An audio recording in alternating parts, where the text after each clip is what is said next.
This review copy was provided by Nintendo.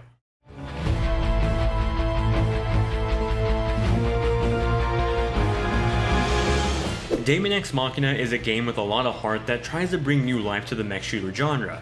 Sadly though, having a lot of heart isn't always enough, and Daemon X Machina is an example of that. Having played my own share of mech games in the past, I didn't expect too much from Daemon X Machina's story, but that was a terrible assumption on my part. You see, Daemon X Machina does put in the effort here to craft a story, it's just a bit hard to follow and a bit of a mess in terms of execution. Taking place after the moonfall, an apocalyptic event where a piece of the moon was broken off and chucked into the neighboring planet, the energetic aftershock turned most AI devices against humanity. On the counter end, some humans were also supercharged and gained new abilities. They're referred to as the Outers and act as humanity's last mech suit defense force against the enemy AI. You play as one of these Outers, taking on missions with other mercenaries to combat the AI army. Rivaled up in all of this are political battles with the other human factions. It's an in-depth story, or at least it tries to be one, with fully animated cutscenes and voice dialogue sequences before every mission. While the production value was there, the substance wasn't, and most of the conversations felt lost on me. I didn't care too much about these characters, and that was most apparent on my mission. Oftentimes when in the middle of a mission, my gameplay would get cut off or a conversation would end because I had finished an objective and now an enemy introduction was being forcefully played. It was abrupt and only led to more instances of confusion. Kinichiro Sukura, the producer of this title, previously worked on one of the staple games of the genre, Armored Core for the PlayStation. A lot of that title's DNA is entwined in Daemon X Machina.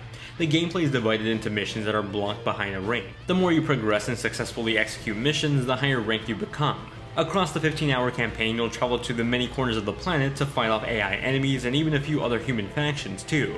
Driving around in your mech feels awesome. There are 2 buttons mapped to ascending and descending, while the rest of the controls focus on movement, firing, and boosting. Handling might take a minute to get used to, but they're by no means difficult. What's really the fun part of having your own mech suit is being able to customize it to any way you like. At any point, your mech can have a total of 6 weapons. These weapons have their own unique stats and are categorized into different types of weapons. I found it entertaining to make my own pseudo classes, like an all-samurai sword mech suit that could focus on boosting and slashing through the enemy.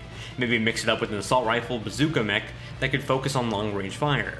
The different combinations were a blast to create, though I never felt forced by the difficulty of the levels to have to change up my weapons if I didn't want to. Most missions switch between the objectives of destroying every enemy in the area or protecting a structure from an enemy for a certain amount of time. While interesting at first, they did start to overstay their welcome, feeling mundane after a while. The highlight of missions were most certainly the boss fights, but they were far and few between. They completely changed up the structure of levels and really pushed for more combat-focused mechanics. For example, weak points on an enemy to do more damage if you hit them at the right spot. There's also an optimal range for a weapon that boosts their damage if you're shooting from the right distance. They're gripping mechanics, though you'll have to get used to them on your own because as with most battle mechanics in DXM, it's not explained too well. It wouldn't surprise me if people were to jump into this game and just think it's a spam the fire button simulator. After completing missions, you'll slowly gather up cash as a reward, and maybe even pick up a few scrapped weapons to add onto your own mech suit. Using the money you've earned, you can also upgrade the weapons on your rig or buy quick battle upgrades in the ice cream parlor shop. Outside of the campaign, you do get the option to play in co-op missions with friends online.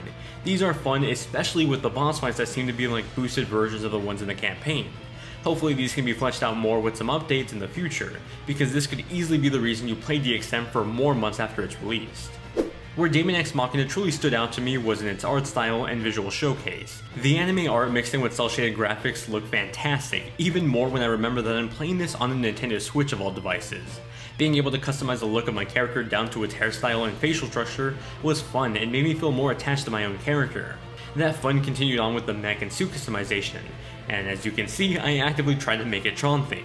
The presentation overall looked phenomenal when it ran well, but as expected with a game like this visually impressive, you do run into the occasional framerate dips both in handheld and in dock mode. The target is 30 FPS, but during the heavier firefights you'll see it drop to the mid 20 frames per second mark. That's why I'm personally conflicted about knocking down the game for the large but pretty empty sandbox world. When I'm shooting down enemies in the middle of a fight, I hardly noticed it. However, during the opening of missions before the fight sparked, the world felt barren, large, but empty. Having played through the campaign now, I can understand why, knowing how easy it is for this game to drop under 30 FPS. As for the resolutions, they're kinda mixed, both taking a dynamic approach in dock and in handheld mode.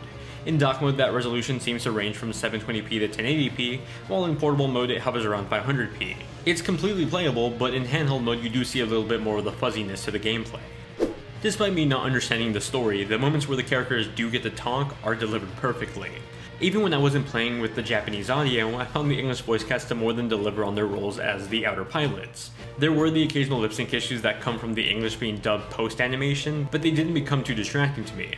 The music was certainly the weakest part of the audio though. It isn't bad at all, just not really memorable. You'll hear a plethora of rock tracks that are meant to pump you up for a mech fight, they just didn't strike me as fantastic. They're just alright.